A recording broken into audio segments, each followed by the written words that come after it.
یہ کتاب روشن کی آیتیں ہیں، ہم نے اس قرآن کو عربی میں نازل کیا ہے تاکہ تم لوگ سمجھ سکو۔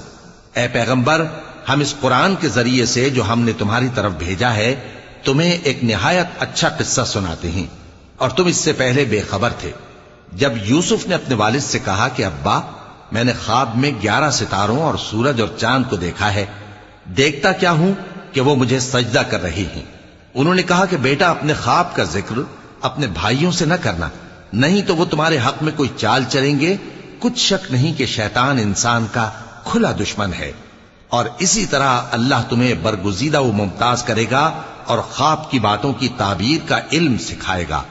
اور جس طرح اس نے اپنی نعمت پہلے تمہارے دادا پر دادا ابراہیم اور اسحاق پر پوری کی تھی، اسی طرح تم پر اور اولاد یعقوب پر پوری کرے گا۔